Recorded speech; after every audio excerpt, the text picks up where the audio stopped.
Chemistry is awesome. Alright, Assalamualaikum warahmatullahi wabarakatuh and salam sejahtera guys. So welcome back to this channel.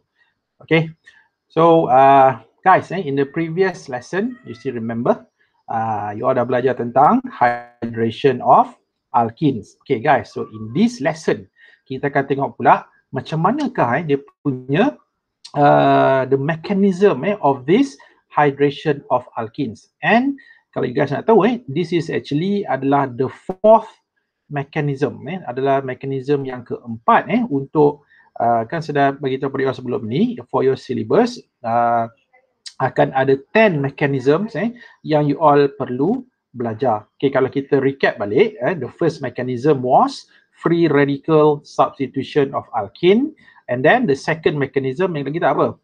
Second mechanism guys.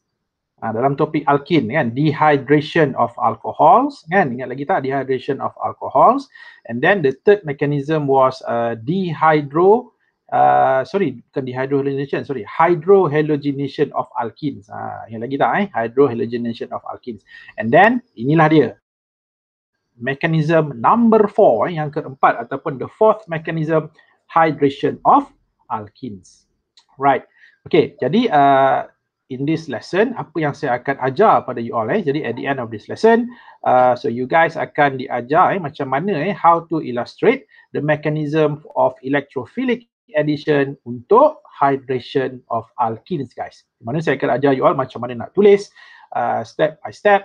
Okay, and sekali lagi lah guys, kita kena tengok kalau let's say in this mechanism there is a formation ataupun berlakunya formation of carbocation, yes, kita still kena consider whether possible atau tidak untuk berlakunya carbocation rearrangement guys. Jadi kita akan tengoklah dalam this mechanism sama ada atau tak ada berlaku atau tidak rearrangement of carbocation ni guys.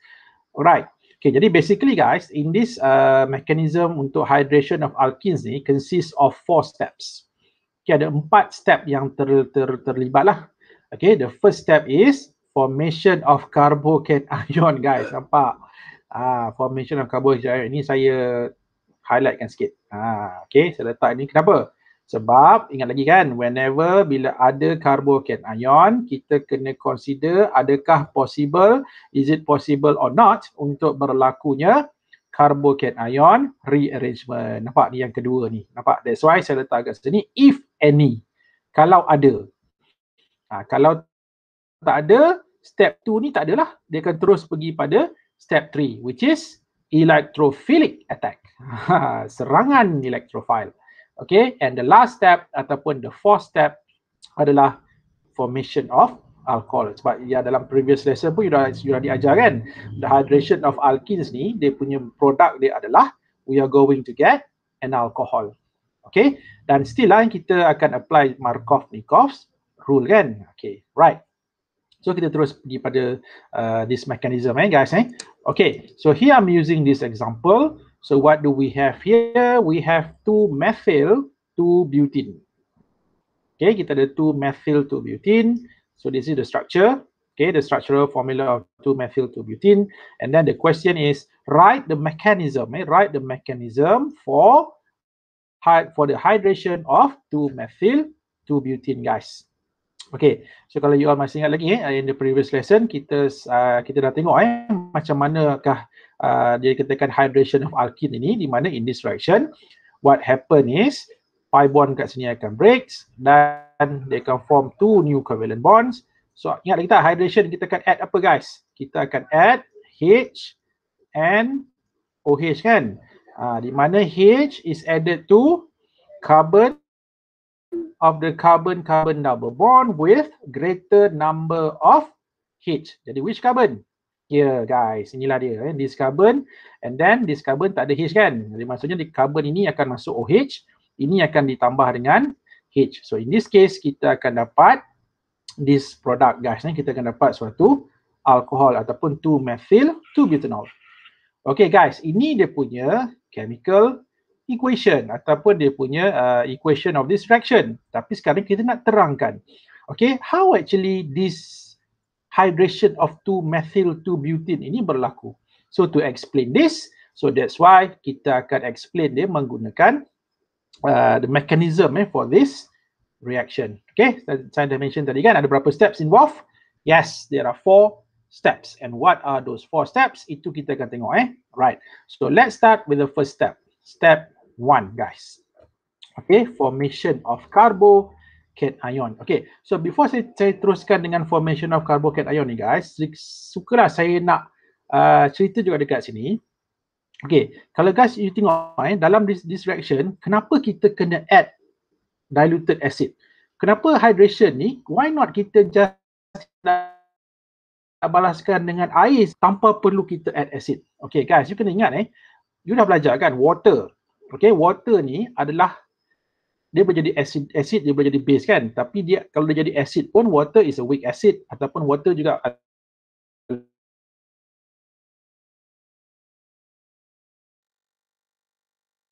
base, too weak as an acid.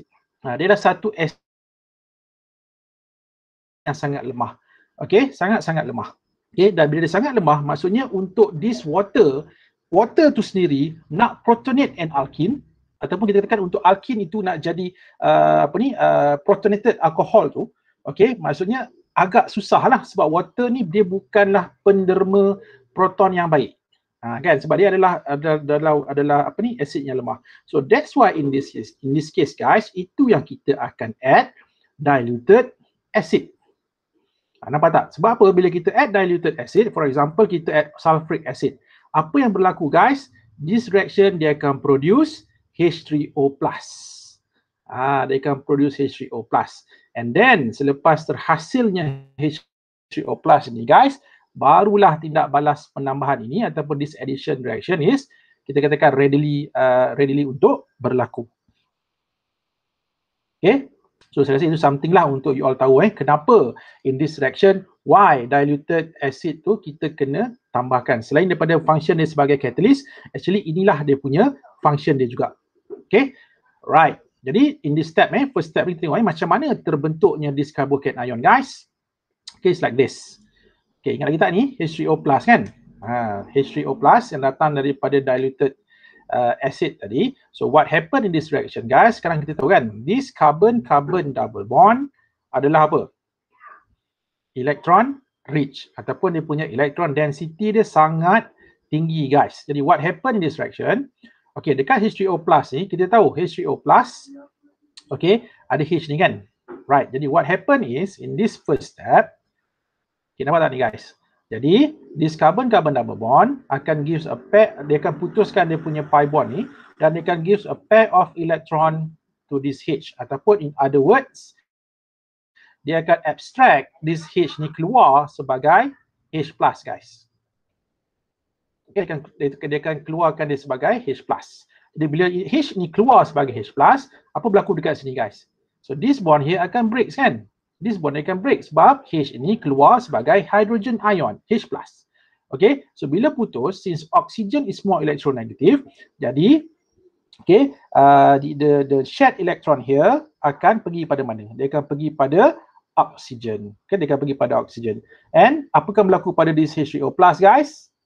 So dia akan jadi H2O. Okay, now the question, my other question is, okay, bila H ni keluar, so H ni akan pergi pada mana? So in this case, H ni akan pergi kepada carbon with greater number of H. Carbon double bond with greater number of hydrogen atoms. Jadi in this case, this H akan goes to this carbon here guys. This carbon. Okay, maksudnya this carbon akan form a new covalent bond with this hydrogen. And then what will happen to this carbon? And this carbon akan jadi carbocation guys. Okay, carbocation. Okay, ni you boleh tulis lah kat sini So dekat sini dia punya side product here sama water lah. Water yang terhasil daripada this H3O+ guys. Okay, and yang menariknya guys dalam this example here, okay, untuk this reaction, so kita dalam ni kalau you all tengok this step 1 ni dia dah already produce a tertiary carbocation ion. kan, tertiary carbocation dan saya dah mention banyak kali kan sebelum ni, whenever the mechanism involves the formation of carbocation, we need to consider whether is it possible ataupun tidak untuk berlakunya carbocation rearrangement kan. So in this case, since this dalam first step ni dah already produce the most stable carbocation, which is the tertiary carbocation. So in this case guys, untuk step untuk rearrangement tu tak adalah. Dalam kes ni tidak berlaku rearrangement of carbocation. So what is going to happen here next adalah dia akan terus proceed dengan the next step, which is electrophilic attack guys. Electrophilic attack. Okay. Sekarang ni right. So kalau you guys tengok dekat sini, so kita ada what is this? Tertiary carbocation tadi kan?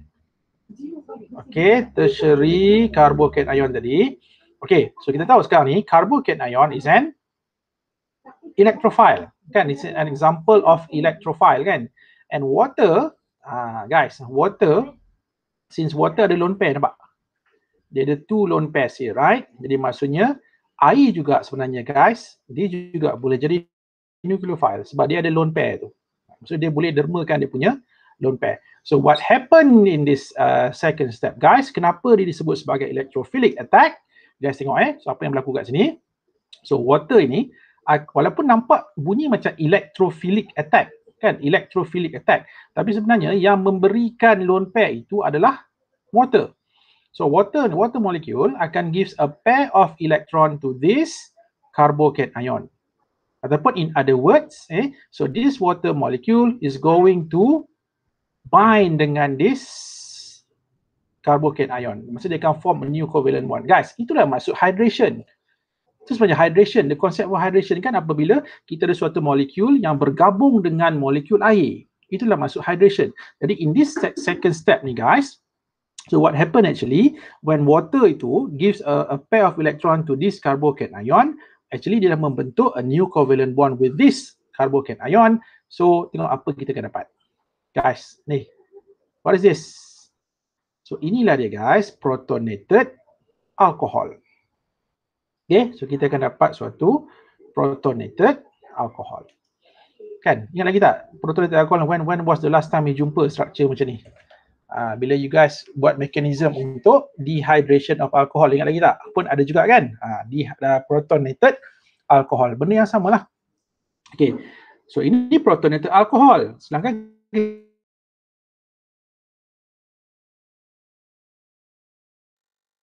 reaction akan produce this protonated alcohol. Untuk jadi alkohol, apa yang dia kena buat guys, you rasa? Ni, maksudnya dia nak kekalkan OH saja kat sini kan? So to do that, maksudnya this protonated alcohol, dia kena singkirkan this hydrogen dalam bentuk H+. Ataupun kita katakan protonated alcohol ni, dia perlu melalui proses deprotonation. Dia kena buang proton. Sebab kalau dia tak buang proton, dia akan kekal sebagai protonated alcohol. Jadi macam manakah this protonated alcohol? Dia nak remove this proton guys. Itu yang berlaku dalam step number 3 ataupun the final step. Okay, for those yang agak keliru tadi awal-awal saya kata ada 4 step. Kenapa ni 3 step je? Okay, macam ni. Sebab tadi kan 4 step tu dia kira termasuk dengan apa? Termasuk dengan rearrangement guys, kan? Rearrangement of carbocation. Tapi dalam this reaction tidak berlaku rearrangement. Sebab tu dia 3 step saja. Kalau dia melibatkan rearrangement of carbocation, yes, betul, dia akan ada 4 steps. Jadi jangan keliru jangan keliru lagi. Okay. Jadi so ini adalah the final step of this reaction, which is formation of alcohol from protonated alcohol tadi. So how is that possible? So dia kena eliminate this hydrogen ion ataupun dia kena singkirkan, dia kena buangkan this hydrogen ion guys. So macam mana nak buang this hydrogen ion? Sekali lagi, water molecule akan mainkan peranan. Okay guys, ingat lagi tak? Dalam reaction ini, apa function diluted acid? Apa function H3O+ tu? Sebagai catalyst, remember?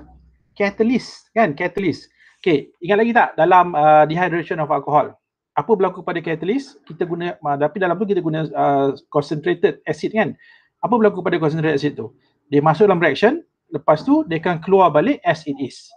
Sama juga dengan dalam this reaction guys. Sebab ini this acid adalah still apa ni kita katakan catalyst.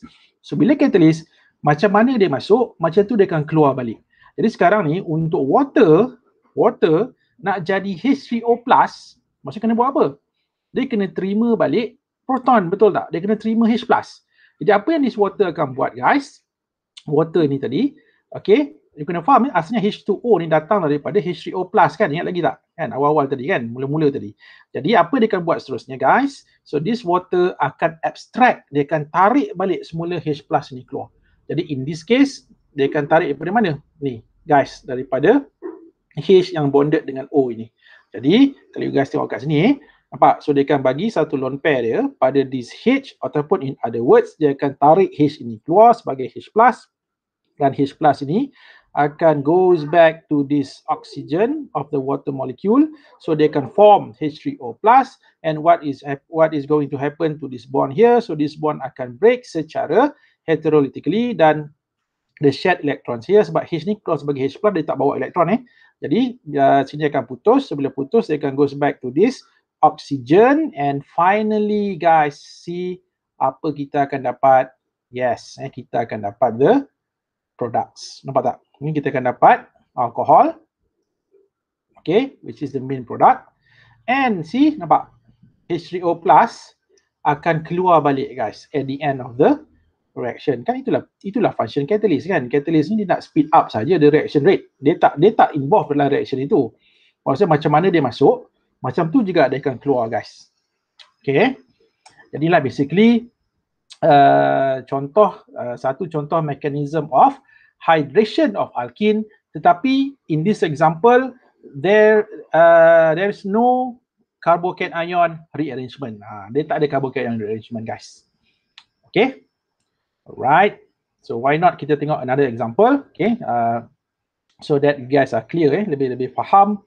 Okay, seterusnya kita tengok pada, let's do this together guys. So if you have a pen and paper with you, bolehlah sama-sama kita buat. Okay, so write the mechanism for the following reaction. So what do we have here? Kita ada alkene reacts with water in the presence of acid, strong acid.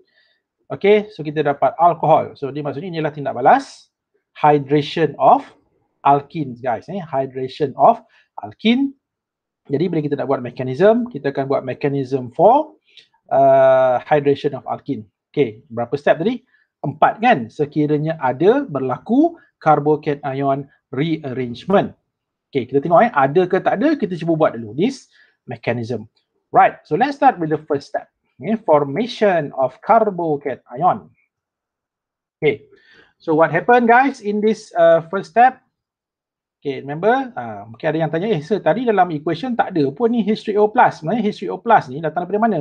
Apabila acid tadi bertindak balas dengan air lah. Kan bila acid, strong acid reacts with water kan dia akan produce H3O+ kan guys. Jadi inilah datangnya H3O+ kan.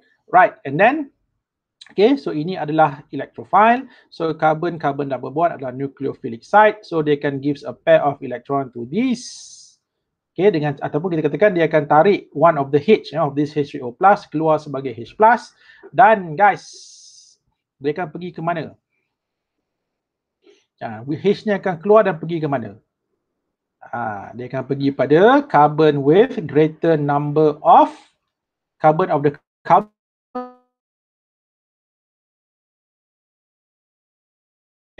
Kalau dia pergi pada carbon yang banyak H, dia akan produce a more stable carbocation. In this case, so this H here akan goes to, so dia akan pergi pada this carbon guys, this carbon. Sebab ini ada 2 H kan, ini ada 1 H. Jadi dia akan pergi pada this carbon. Okay, and the bond between this O and H here akan broken, akan putus secara heterolytically. Okay, and kita akan dapat this carbocation guys. Okay, together with water molecule. Okay guys, cuma kalau guys tengok kat sini, carbocation yang dihasilkan here, produce here adalah secondary carbocation. Okay guys, is it possible untuk berlakunya rearrangement of this carbocation ion. Okay, possible tak? Guys, possible tak? Cepat. Yes, okay, possible. Sebab apa saya kata possible? Because actually this secondary carbocation ion can be rearranged into a more stable carbocation ion, which is tertiary carbocation ion. Dia boleh jadi tertiary carbocation ion, guys. So macam mana dia nak buat? Adakah dia akan buat 1,2 hydride shift or 1,2 methanide shift? So which one do you think? Kita tengok dia akan buat mana. Okay, saya tahu dia kata hydride shift, sir. Ada yang kata methanide shift, sir. Kita tengok mana satu yang betul. Okay, jadi guys, so dalam step 2 ini, dia melibatkan rearrangement of carbocation ion, di mana di secondary carbocation ion akan rearrange to form a more stable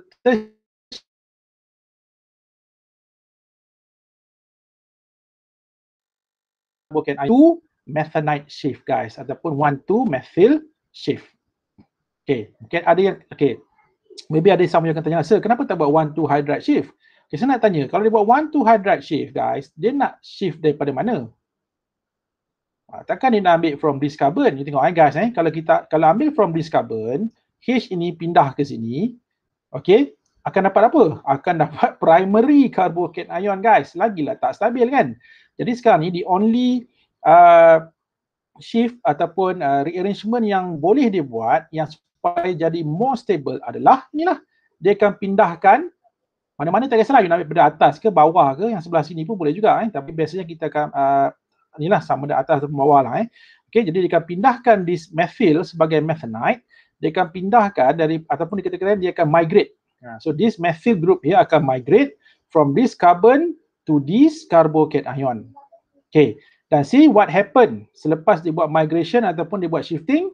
Yes, kita dapat tertiary carbocation ion, guys, which is the most stable carbocation ion. Jadi in this case, dia akan buat 1,2 methanide ataupun 1,2 methyl shift, guys, bukannya hydride shift. Okay, so faham Okay, boleh kita teruskan seterusnya. Alright, and then barulah guys kita proceed with step 3, electrophilic attack. Okay, kita tengok apa berlaku dalam this step 3. Nampak tak ni? Water molecule. Okay. Ingat electrophilic attack, you guys ingat formation of protonated alcohol. Jadi macam mana terhasilnya protonated alcohol? So this water molecule akan gives a pair of electron to this carbocation ion. Okay, to this tertiary carbocation ion, dan dia akan form what do we call as, protonated alcohol. Yes, kita dapat protonated alcohol, guys. Okay, tapi belum produk lagi ni. Inilah protonated alcohol. And then to produce the main product alcohol, so macam mana the last step? Yes, berlakunya elimination of, penyingkiran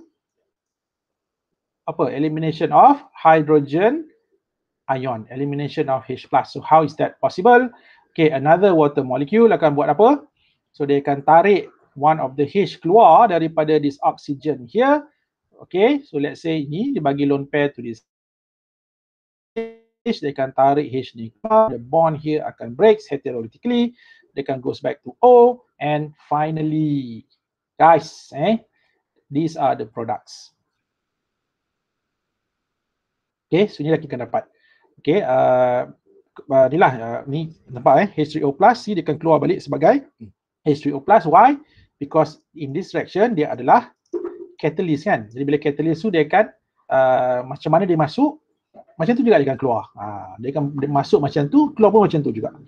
Okay, and this guys, inilah dia the main product yang kita nak dapatkan which is an alcohol. Okay, so guys, itulah basically. Jadi saya rasa you dah tengok ada dua contoh kat sini kan, two examples of mechanism for this hydration of alkenes. Satu, the first one was yang tidak melibatkan carbocation ion rearrangement, and the second example itu yang melibatkan carbocation ion rearrangement. So by you tengok pada these two example, so hopefully you dah lebih faham lah tentang macam manakah yang dikatakan mechanism untuk dehydration of alcohols, ataupun kalau in your syllabus, so this is mechanism number 4 guys. So means that ada 6 more mechanisms to go, ada 6 lagi. So daripada mana datang 6 lagi? Daripada 6 ni guys, ada 4 you akan jumpa dalam the next chapter nanti, chapter 13, benzene. Ada 4 mechanism. And then dalam haloalkanes, ada lagi 2 lagi. The last 2 mechanisms dalam topik haloalkanes guys. Haloalkane ataupun alkyl halide. Okay. So sebagai penutup untuk this lesson hari ni, saya terangkan sedikit lah kan. Kalau you guys tengok kenapa kita katakan this reaction ni, hydration ni, kenapa dia akan prefer untuk produce a more stable carbocation ion? Why?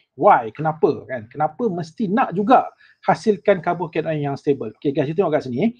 Saya dah mention banyak kali kan, carbocation ion ini dia berkait rapat dengan stability. Kan, bila that species is stable, maksudnya apa? Maksudnya reaction itu akan prefer to produce that species. Kan, dan benda yang stable ini akan dihasilkan dengan banyak. Kan, sebab kalau kita put ourselves sebagai part of the reaction, mesti juga kita nak something yang stable. Bila benda tu stable, of course kita akan produce more and more and more. Dan bila benda yang stabil ni, dia akan sangat reaktif. Bila sangat reaktif tu, mesti nak basuh akan berlaku dengan cepat. Jadi contoh yang dekat sini guys, you tengok So here I'm showing to you ada 3 different alkenes. Tapi kita buat reaction yang sama. Kita buat hydration of alkenes. Kita ada ethylene. Okay. Guys, kalau you nak tahu, ethylene lah the other name untuk ethene. Ethylene actually ethene lah. Ataupun ethanol kan. And then kita ada propene dan juga 2-methylpropene. Okay. So kita buat reaction yang sama. Kita buat hydration, acid catalyzed hydration. Okay guys, cuba you perhatikan the last column here. Apa ni?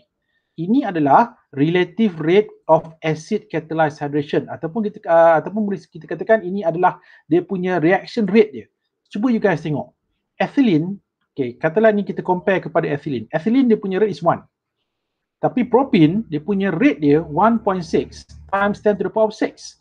Dan cuba you tengok 2-methylpropene guys. 2-methylpropene 2.5 times 10 to the power 11. Apa maksud dia kat sini? Maksudnya rate of reaction untuk 2-methylpropene ni guys adalah far, kita katakan sangat-sangat more, kita katakan sangat-sangat lebih cepat lah berbanding dengan propene dan ethylene. Faham Reaction yang sama tapi kita menggunakan different alkenes here, different alkenes. Jadi kenapa? How is this possible? Reason dia ada kaitan dengan apa? Ada kaitan dengan carbocation ion yang dihasilkan along the way dalam reaction itu. Kita ada kan mekanisme tadi kan, kita belajar tadi, kan ada carbocation ion kan, dia berkait rapat dengan stability of the carbocation ion. For example guys, dalam ethylene ataupun ethene, dia akan hasilkan primary carbocation ion. Dia tak boleh rearrangement, tidak ada rearrangement. Sebab dia nak rearrange jadi apa? Kan, still dia akan dapat benda yang sama. Jadi dia tak ada choice, dia akan dapat this primary carbocation ion. Propene, dia akan dapat secondary carbocation ion. Okay, dan 2-methylpropene, dia akan hasilkan tertiary carbocation ion. Dan you all pun dah tahu kan, tertiary carbocation ion ini adalah the most stable carbocation ion. So that's why guys, in this case, sebab itulah bila kita buat acid catalyzed hydration of 2-methylpropene, dialah yang akan react paling cepat, the fastest. Okay, dan cuba you compare dengan ethylene, primary carbocation ion. Jadi nampak tak guys? Sebab itulah dalam apa-apa organic reaction ni, bila dia ada peluang untuk hasilkan carbocation ion guys, dia akan hasilkan carbocation ion, kalau possible lah, kalau boleh, dia akan cuba hasilkan carbocation ion yang more stable. Why? Because the more stable the carbocation ion, the faster its rate of formation. Ataupun kita katakan dia punya reaction rate itu lagi cepat. Okay, so sebab itulah kenapa carbocation ion ni, kalau boleh rearrangement, dia akan buat carbocation rearrangement guys. Alright, jadi dengan berakhir ni saya haraplah you all dah semua okay dengan yang dikatakan mechanism for hydration of alkenes guys. Alright, so that's all untuk lesson kita hari ini. So kita akan berjumpa lagi di dalam the next lesson. Assalamualaikum warahmatullahi wabarakatuh. Stay safe. Bye guys. See ya in the next lesson.